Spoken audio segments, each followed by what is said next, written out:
রাজ দুজনের ড্রিঙ্কস বানায়।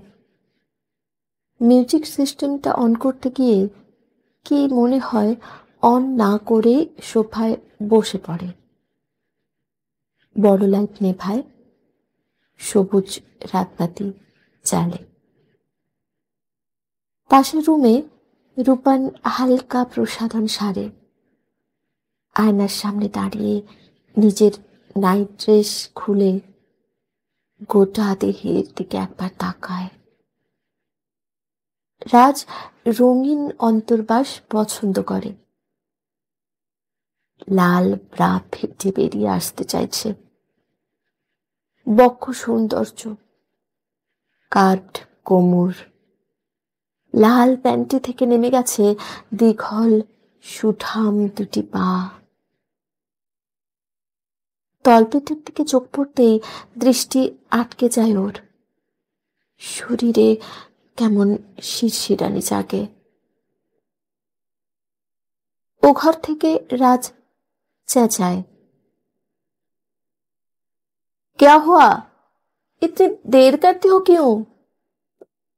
উফ, এ একটা ছেলে, একটু তর্স হয় না কিছুতে। নিজের মনে বলে রূপান। আতে হো, জবাব দেয় জোরে। দ্রুত ব্রা প্যান্টির ওপরে পাতলা স্বচ্ছ লাল নাইট গাউন চাপিয়ে শরীরে সুগন্ধি স্প্রে করে রূপান।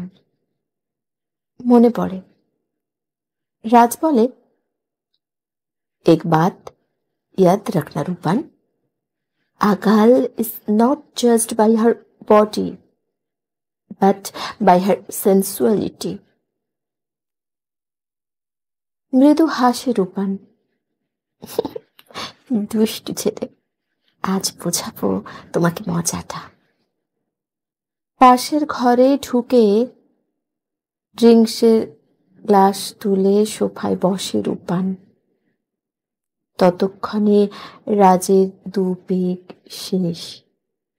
সবুজ আলোতে বেশ একটা মোহময়ী পরিবেশ। রাজ প্লাজমা টিভিতে ব্রিটনি স্পিয়ার্স চালিয়েছে। সোফায় বসে পা নাচাতে নাচাতে বলল, সে শো সেন্সুয়াস। নমস্কার বন্ধুরা, বং লাইট অফ লাইফে আপনাদের সবাইকে স্বাগত। আমি প্রিয়াঙ্কা। আজ উপস্থিত হয়েছি বিপ্লব মজুমদারের লেখা অন্ধকারের অবয়ব গল্পটি নিয়ে।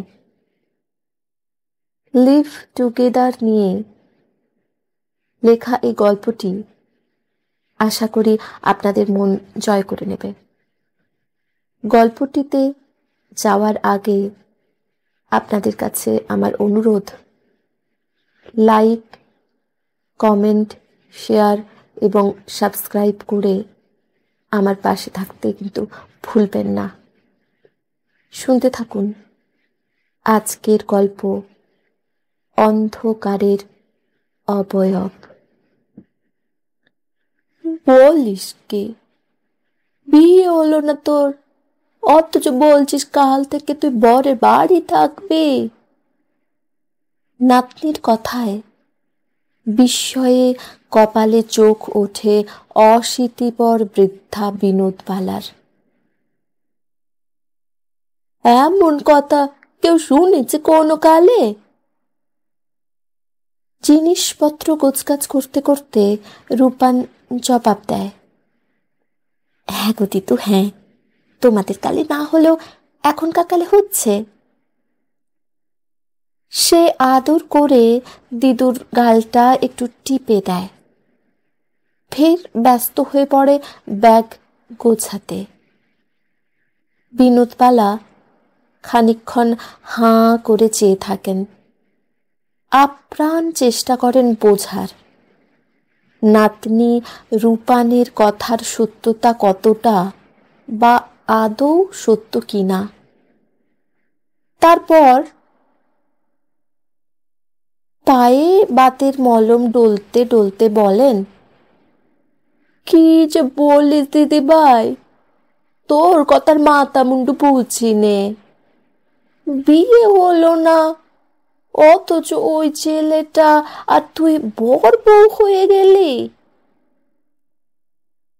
দিদিমার কথা বলার ভঙ্গি শুনে হো হো করে হেসে ওঠে রূপান। চোখ পাল্টেছে দিদু? তুমি কি টিভি ভিডিও দেখো না নাকি? দেখি তো টিভি, তবে সবই কি আর বুঝি? আমার ভোর ক্লাস বিদ্যে, তোদের মতো অত পাশ কি আর দিয়েছি যে সব জানতে বুঝতে পারবো? তা ওই ছেলেটার বাড়ি কোথায়? ওর বাবা মা আসবে না এ বাড়ি? না দিদু, ওই কেবল আসবে আমাকে নিতে, জবাব দেয় রূপান। তাছাড়া রাজ আর আমি তো এখন ওদের বাড়ি যাব না। ওদের বাড়ি মুম্বাই, আমি এখন যাব ওর সল্ট লেকের ফ্ল্যাটে। এখন থেকে আমরা দুজনে ওখানেই থাকবো, একদম স্বামী স্ত্রীর মতন। সামান্য সলজ্জ ভঙ্গি উঁকি দিয়ে যায় রূপানের চোখে মুখে। ও জিন্স আর টপগুলো আলাদা করে গোছাতে থাকে, তারপর বলে, আচ্ছা দিদু, রাজকে কি তোমার জামাই হিসেবে পছন্দ নয়? না, সেরকম কথা নয়, ছেলেটা দেখতে শুনতে ভালো, উঁচু লম্বাও আছে, কিন্তু ও তো একদম বাংলায় কথা বলতে পারে না। তাতে কি হয়েছে, হিন্দি আর ইংরেজি তো বলতে পারে। আর তাছাড়া হিন্দি বলতে আমার মোটেও অসুবিধা হয় না দিদু। দেখো না দিদু, কিছুদিনের মধ্যেই রাজকে কেমন বাংলা বলা শিখিয়ে দিই। খুশিতে টকবক করতে করতে রূপান ঘর ছেড়ে বেরিয়ে যায়। বৃদ্ধা বিনোদবালা ভাবতে বসেন, তার নাতনি যা বলছে তা যদি সত্যি হয় তাহলে তো সাংঘাতিক ব্যাপার। বিয়ে না করে দুটি বয়স্কা ছেলে মেয়ে একসঙ্গে স্বামী স্ত্রী হিসাবে থাকা মানে তো অন্যায়। সমাজ মেনে নেবে এসব?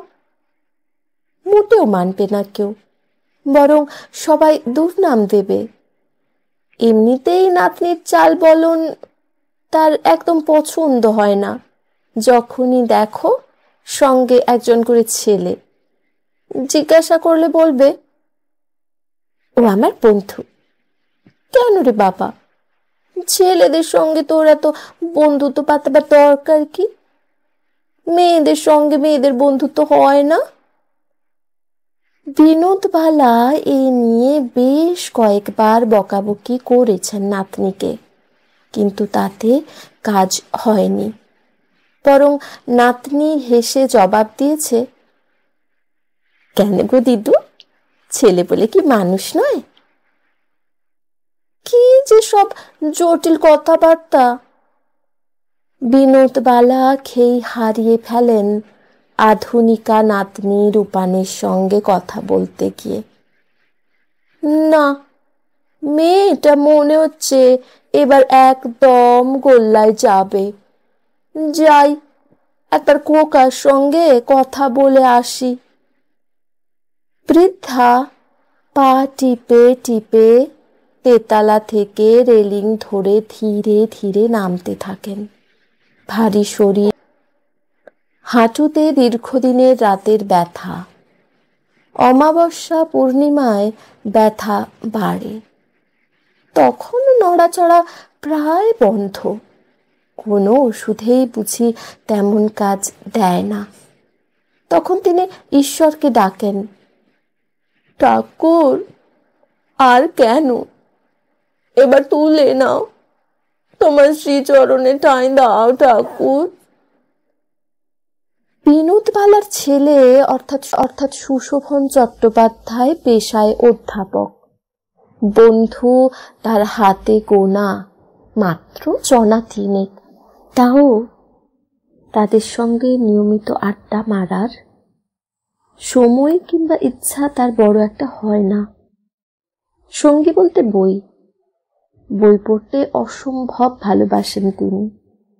দিন নেই রাত নেই, এই অক্ষরের সমুদ্রে বুঁদ হয়ে থাকতেই পছন্দ করেন তিনি। সুশোভনের এই বই প্রীতি নিয়ে বিয়ের পর প্রথম প্রথম বহু অনুযোগ করেছেন তার স্ত্রী ছিলাম, কিন্তু তাতে তার চরিত্রের বিন্দু মাত্র পরিবর্তন হয়নি। শেষে হাল ছেড়ে দিয়েছেন। কোথাও কোনো অনুষ্ঠানে গেলে সুশোভন বড় অস্বস্তি অনুভব করেন।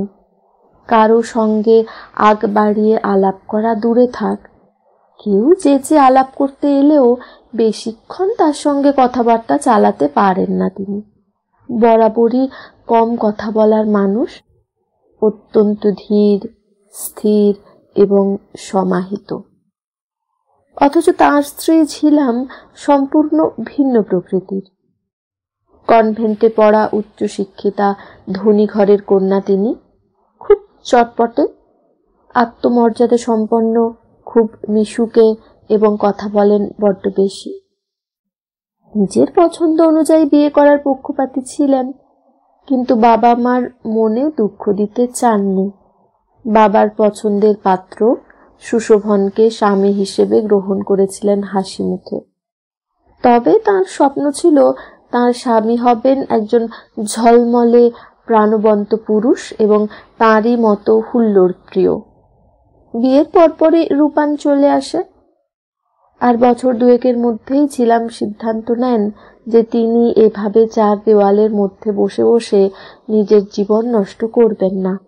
চাকরি করবেন, নিজের যোগ্যতায় পায়ের তলায় তৈরি করবেন শক্ত জমি। সুশোভনকে তার মনের ইচ্ছা জানাতে তিনি বিন্দুমাত্র আপত্তি করেননি।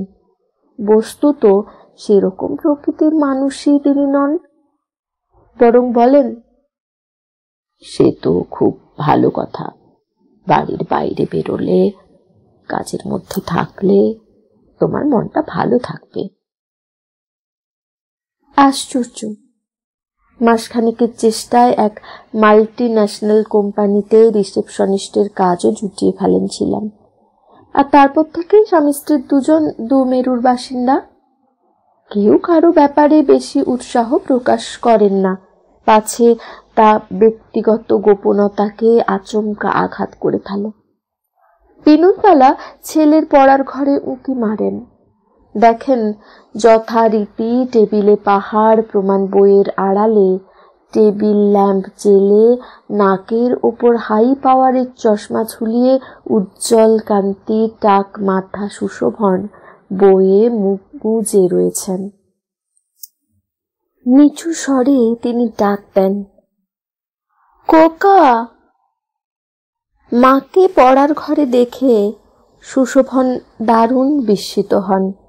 তিনি উঠে দাঁড়িয়ে এগিয়ে এসে মার হাত ধরে চেয়ারে বসাতে বসাতে বলেন, তুমি আবার কষ্ট করে নেমে এলে কেন মা? আমাকে ডেকে পাঠালেই তো পারতে। বসো বসো। তারপর নিজে চেয়ারে বসেন। বিনোদবালা বলেন, আরে একটু হাঁটা চলা করা ভালো, ডাক্তার বলেছে। তা এসব কি শুনছি রে বাবা? রূপান নাকি কাল থেকে ওর কোনো বন্ধুর বাড়ি গিয়ে থাকবে। ছেলে বন্ধু? হ্যাঁ, সেরকমই তো শুনলাম। স্বভাব সিদ্ধ ধীর কণ্ঠে জবাব দেন সুশোভন। বলছে যে ওরা নাকি স্বামী স্ত্রী মতন। কথা সম্পূর্ণ করতে পারেন না বিনোদবালা, কোথায় যেন বাধে। হ্যাঁ, একে লিভ টুগেদার বলে মা। ওসব তুমি বুঝবে না। তুই তুই এসবে রূপুকে মত দিলি? সুশোভন চেয়ার ছেড়ে উঠে দাঁড়ান, এগিয়ে যান জানালার দিকে। জানালার গ্রিল ধরে দৃষ্টি মেলে দেন নীল আকাশের বিস্তারে। তারপর ধীরে ধীরে বলেন, এ বাড়িতে আমার মত অমতের কি দাম আছে মা? তোমার বৌমা রূপানের প্রস্তাবে অমত করেনি। তুই না রূপুর বাবা, মেয়ের ওপর তোর কোনো অধিকার নেই। তোমাকে মিথ্যা বলবো না মা, মন থেকে আমি মোটেও এসব মেনে নিতে পারিনি। এ নিয়ে তোমার বৌমার সঙ্গে যে একেবারেই কথা হয়নি তা নয়। সব শুনে বৌমা কি বলল? রূপান বড় হয়েছে, লেখাপড়া শিখেছে, চাকরি করছে, নিজের ভালো মন্দ বোঝার মতন বয়স ওর যথেষ্ট হয়েছে। ও যখন ডিসিশন নিয়েছে রাজের সঙ্গে লিভ টুগেদার করবে, সেখানে আমি বাধা দেবার কি? রূপানের বিষয়ে ঝিলামের সঙ্গে সুশোভনের যে প্রকৃত কথোপকথন হয়েছিল তা অনেক বিস্ফোরক। সেসব বলে সুশোভন তার বৃদ্ধা মায়ের হৃদয় ভারাক্রান্ত করতে চান না। বাচ্চা মেয়ে এভাবে অন্য বাড়ির ছেলের সঙ্গে গিয়ে থাকলে লোকে কি বলবে? একবার ভেবে দেখেছিস? মা, আইন বলছে মেয়েরা 18তে অ্যাডাল্ট হয়। রূপানের এখন 21। ও যদি নিজে থেকে ঘর ছেড়ে ওই ছেলেটির সঙ্গে থাকতে চায়, আমাদের বাধা দেবার অধিকার নেই। তাছাড়া ওর মা বরাবরই নারী স্বাধীনতায় বিশ্বাসী। ছোটবেলা থেকে রূপানকে ও নিজের মতন করে গড়েছে। মেয়ের ভাবনা চিন্তাকে ও প্রশ্রয় দেবে, সেটাই তো স্বাভাবিক। আমার মতামতের মূল্য সেখানে কতটুকু? এসব আমার মোটে ভালো ঠেকছে না রে বাবা। তুই রূপুকে বোঝাবার চেষ্টা কর। আমরা বোকা শোকা মুখ্য মানুষ, তবু মনে হচ্ছে এতে ওর ভালো হবে না, হতে পারে না। আমি বুঝিয়েছি মা, অনেক বুঝিয়েছি রূপুকে। এসব কালচার আমাদের নয়। এসব তুমি করতে যেও না মা, এতে তোমার বিপদ হতে পারে। কিন্তু ওর সেই এক গুণ, বাবা নিজের ভালো নিজে বোঝার মতন বয়স আমার হয়েছে। তুমি অহেতুক চিন্তা করছো। রাজের সঙ্গে থেকে যদি ভালো লাগে তবে হয়তো একদিন আমি ওকেই বিয়ে করব। কিন্তু বিয়ের আগে ছেলেটাকে একবার বাজিয়ে দেখে নেব না? আর তার জন্য এক ছাদের তলায় একসঙ্গে থাকা খুব প্রয়োজন। দুজনকে ভালো করে জানতে চিনতে হলে এর থেকে ভালো উপায় নাকি আর নেই। সব শুনে বিনোদবালা হতভম্ব হয়ে পড়েন। এরকমটা যে হতে পারে এ তিনি স্বপ্নেও ভাবতে পারেননি। শেষ অস্ত্র হিসাবে তিনি বলেন, তোদের কাগজপত্রে কি সব বিয়ে টিয়ে হয়? ওগুলো অন্তত ওদের করতে বল, একটু বোঝা। বলে দেখবো। তুমি এখন একটু বিশ্রাম নাও মা, ও সব নিয়ে দুশ্চিন্তা করো না। যা হবার তা হবে। চলো তোমাকে এগিয়ে দিই। খাবার টেবিলে বসে খেতে খেতে সুশোভন প্রশ্ন করেন, মামুনি তোর জিনিসপত্র কুচকাচ হয়ে গেছে? হ্যাঁ পাপান, তাছাড়া আমি তোমাদের ছেড়ে বেশি দূর তো যাচ্ছি না। আনোয়ার শাহ থেকে সল্টলেক আর কতটুকু? আমি যখন খুশি চলে আসব। দেখো, তুমি নিজে ড্রাইভ করতে যেও না আবার, তোমার হাত মোটেও ভালো নয়। সুশোভনের স্ত্রী সাবধান করেন। ও আমি 1 মাসের মধ্যে সেট করে নেব, তোমরা চিন্তা করো না। আর লাইসেন্স তো আমাকে এমনি এমনি দেয়নি, রীতিমতন পরীক্ষা নিয়েই দিয়েছে। সল্টলেকে প্রচুর ফাঁকা রাস্তা, হাত সেট করার যথেষ্ট সুযোগ। ভোরের দিকে বেরোবো। হ্যাঁ রে মা, তুই আর রাজ্যে লিভ টুগেদার করতে চলেছিস, এ কথা রাজের বাড়ির লোকজন জানে? এই প্রশ্ন আমি ওকে কখনো করিনি পাপ্পান। ইনফ্যাক্ট ও নিয়ে আমি বিশেষ ইন্টারেস্টেড নই। আমরা দুজনেই অ্যাডাল্ট, দুজনেই আর্ন করি, স্ব ইচ্ছায় লিভ টুগেদারে আগ্রহী হয়েছি। এর মধ্যে গার্জেনরা আসছে কোথা থেকে? ও তুই বুঝবি না মা, সময় এলে বুঝবি। যাকগে, যা বলছিলাম, আমার মনে হয় তোরা কাগজে কলমে রেজিস্ট্রিটা অন্তত করে রাখতে পারতিস। সুশোভন, মাঝে মধ্যে তুমি এমন ব্যাকডেটেড কথাবার্তা বলো না। Registry marriage is the real marriage. সেটা যদি হয়েই গেল তাহলে আর বাকি থাকলো কি? হ্যাঁ, আর তাতে রূপান রাজি থাকলেও রাজও যে রাজি থাকবে তার কোনো নিশ্চয়তা আছে? ছেলেটা হয়তো এসব শুনে লিভ টুগেদারেই বেঁকে বসবে। কিন্তু তুমি যতই বলো, এ ব্যাপারে আমার মন মোটেও সায় দিচ্ছে না। তা সায় দেবে কেন?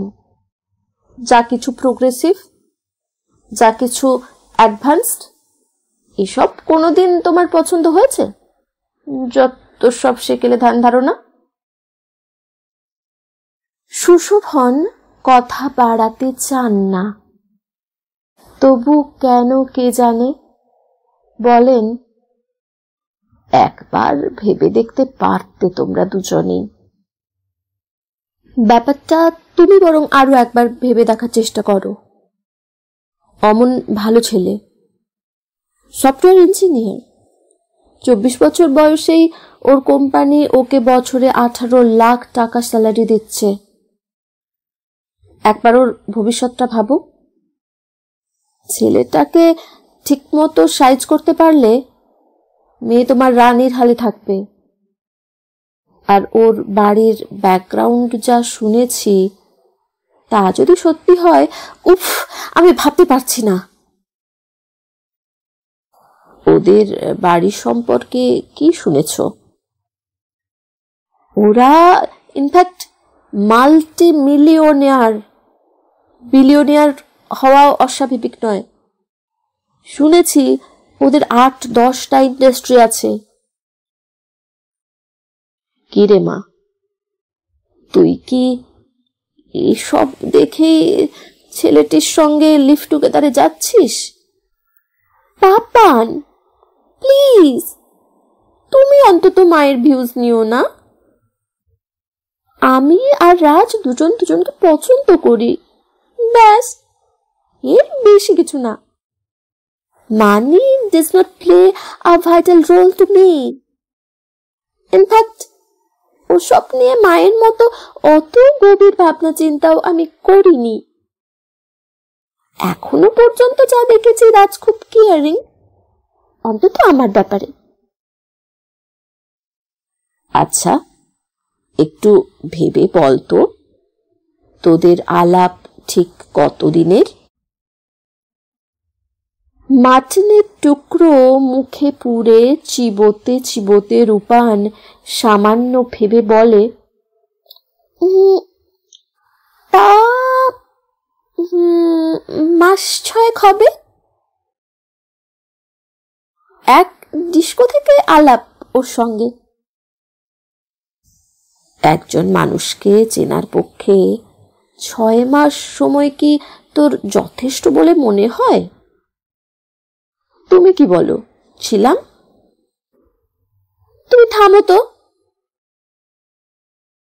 চেনা জানার জন্যই তো এই ব্যবস্থা। প্রথমে কি লোকে এসে বিয়ের জন্য প্রপোজ করবে তোমার মেয়েকে? দুজন দুজনের কাছে আসবে, পরস্পর পরস্পরকে জানবে বুঝবে, তবে না বিয়ে। এখনকার নতুন প্রজন্মের ভাবনা চিন্তা তোমাদের সঙ্গে মিলবে না। যা জানো না তা নিয়ে কথা বলতে এসো না তো। মম, তুমি পাপানকে অমন ভাবে বলো না।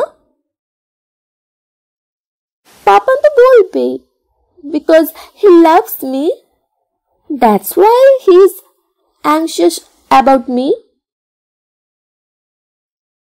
খাওয়া শেষ করে উঠে দাঁড়ায় রূপান, সুশোভনকে এক হাতে জড়িয়ে ধরে গালে গাল রাখে।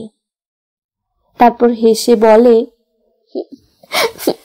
My sweet Papan. হাত ধুতে যায়, বেশি নেই। ছিলাম তবু নিরস্ত হন না। বলেন,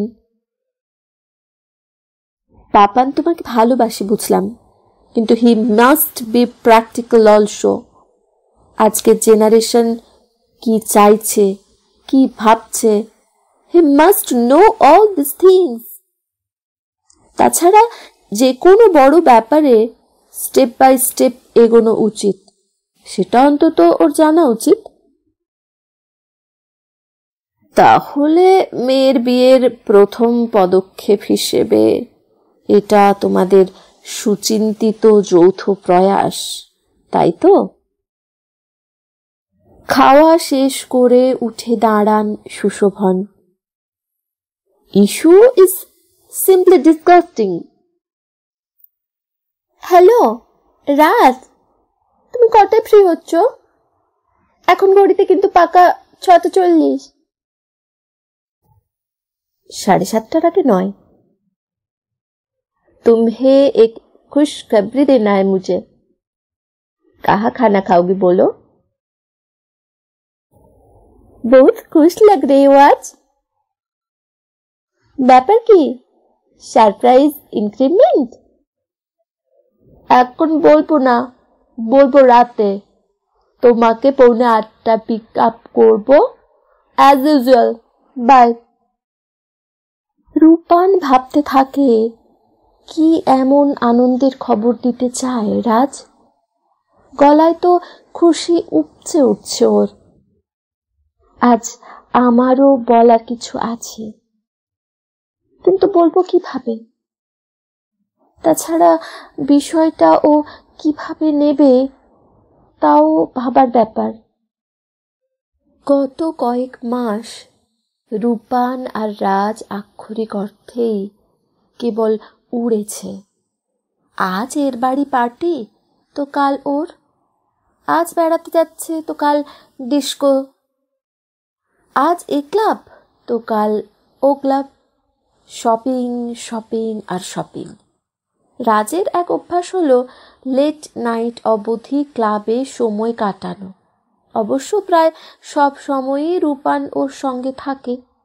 সব জায়গায় একে অপরকে পরিচয় করিয়ে দেয় বন্ধু হিসাবে।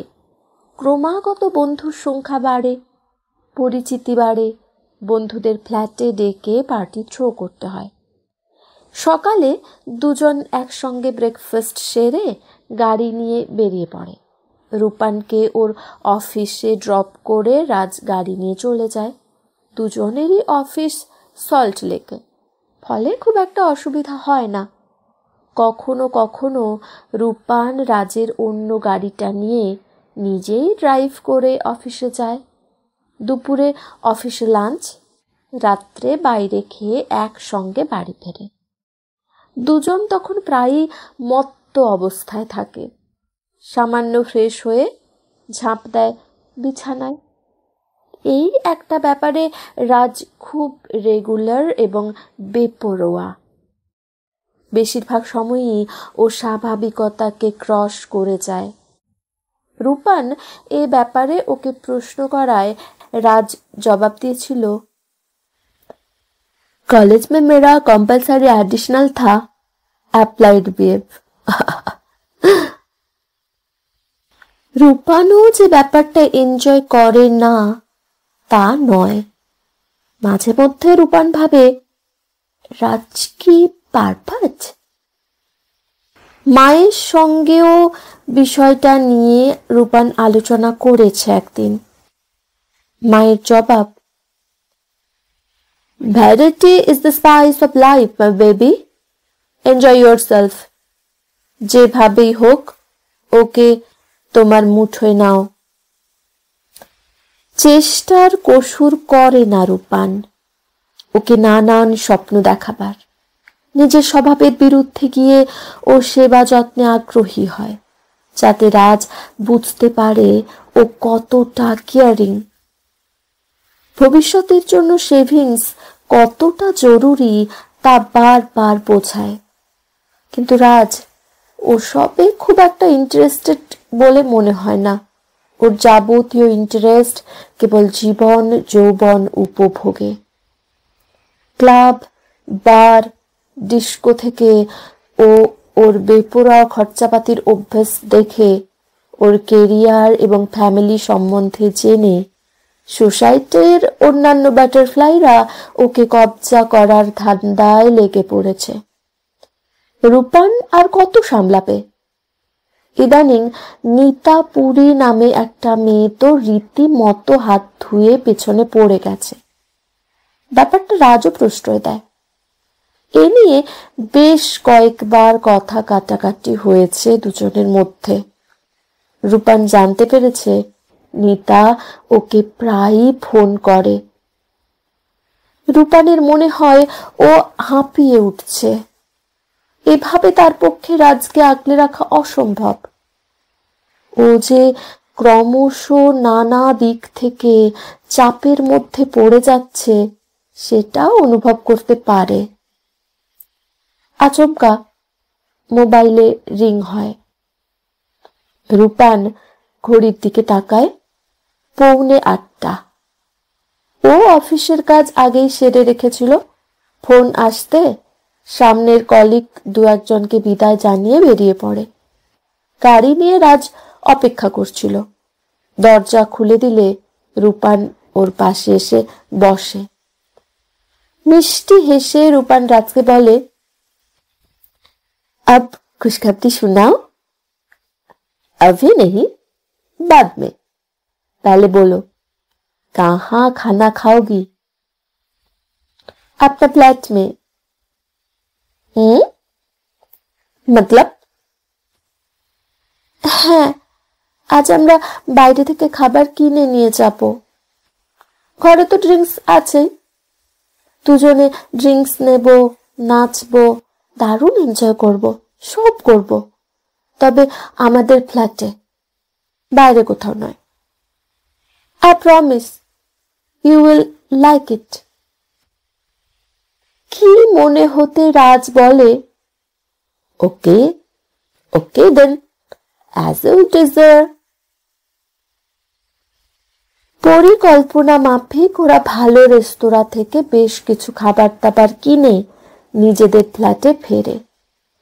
বাথরুমে ঢুকে ফ্রেশ হয়, জামা কাপড় বদলায়। রাজ দুজনের ড্রিঙ্কস বানায়। মিউজিক সিস্টেমটা অন করতে গিয়ে কি মনে হয় অন না করেই সোফায় বসে পড়ে। বড় লাইট নেভায়, সবুজ রাতবাতি জ্বালে। পাশের রুমে রূপান হালকা প্রসাধন সারে।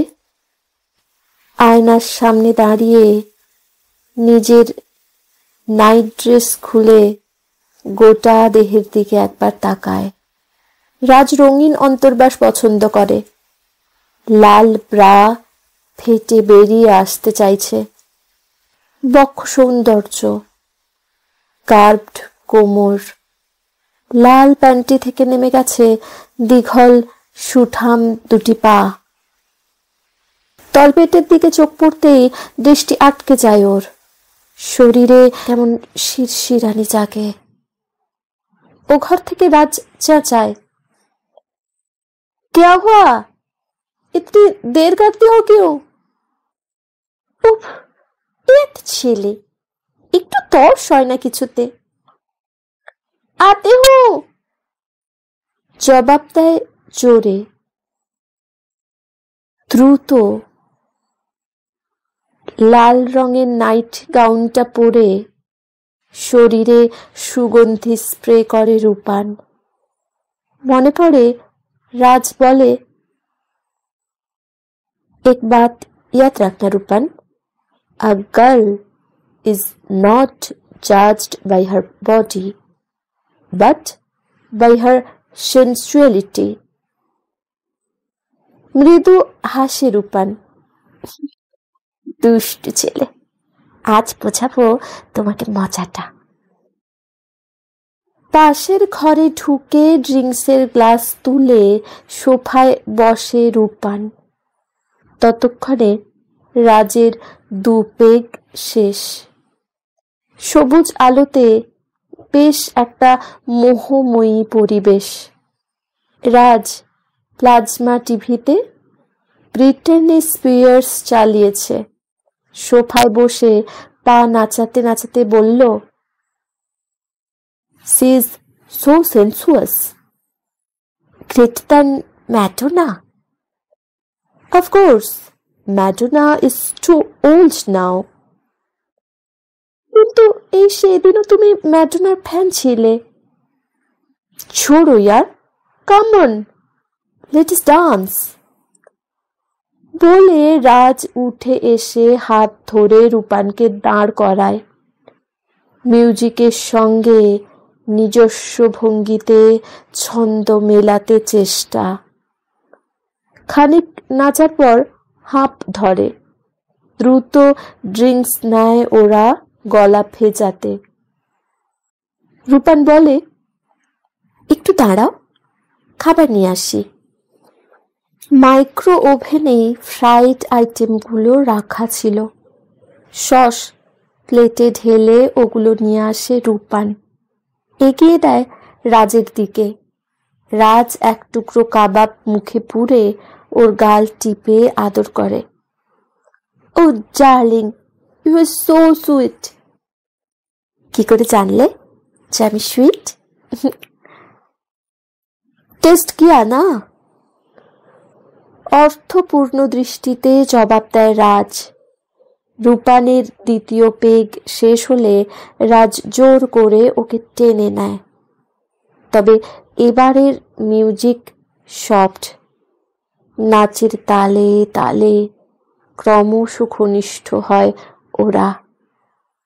একসময় রিমোট টিপে টিভি বন্ধ করে রাজ। রূপানকে ডিভানে ঠেলে দেয়। রূপানের মনে পড়ে মায়ের ইনস্ট্রাকশনস।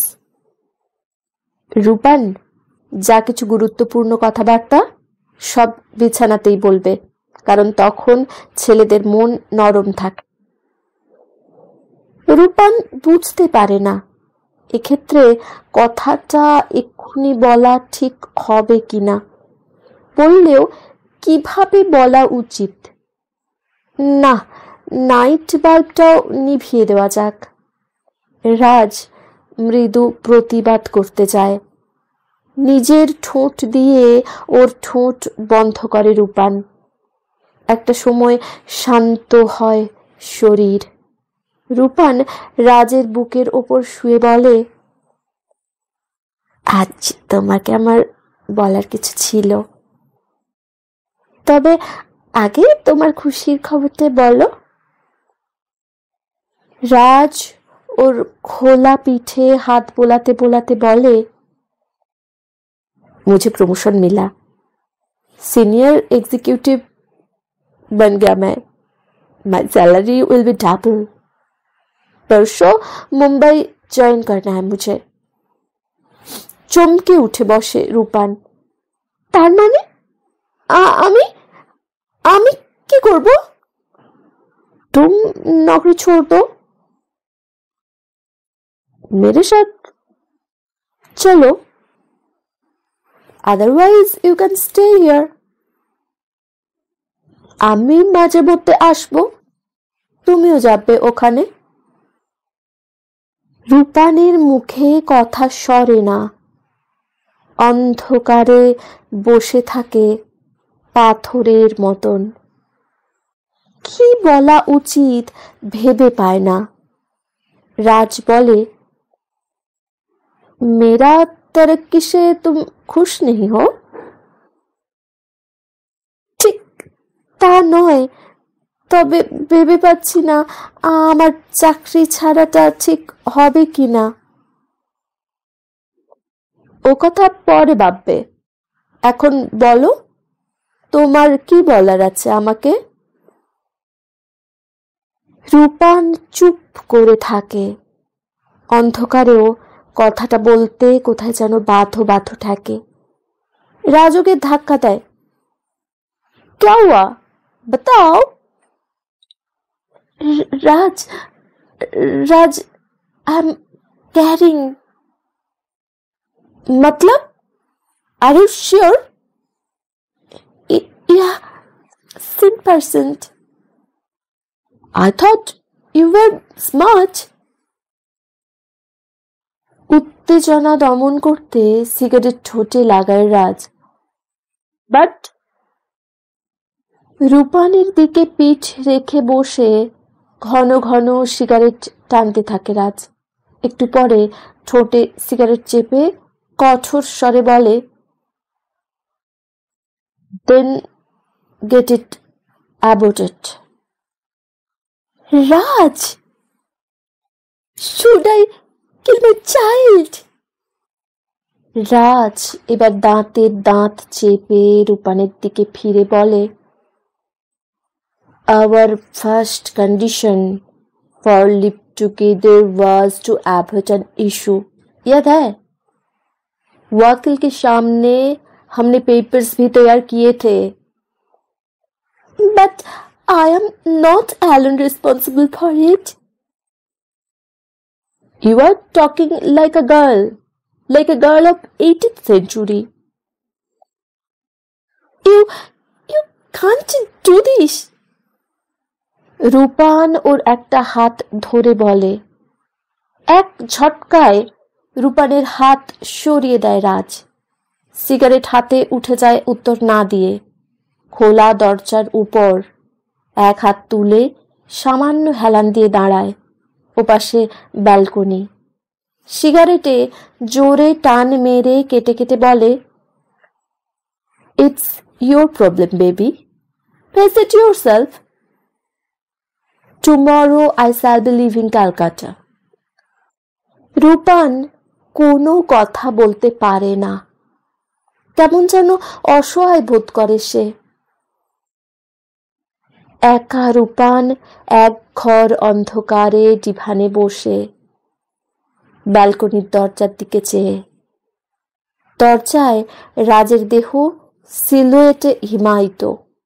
রূপানের মনে হয় ঘরের যাবতীয় অন্ধকার ঘনীভূত হয়ে রাজের অবয়ব নিয়েছে। ওই পুরুষ শরীরে এই ঘরের প্রত্যহিক একত্র বেঁচে থাকায় এতটা অন্ধকার জমাট বেঁধেছিল। গল্পটি কেমন লাগলো কমেন্ট করে জানাতে কিন্তু ভুলবেন না। আবার হাজির হব এরকমই কোনো গল্পের সাথে পরবর্তী পর্বে। ততদিন সবাই সুস্থ থাকুন, ভালো থাকুন, গল্প শুনতে থাকুন।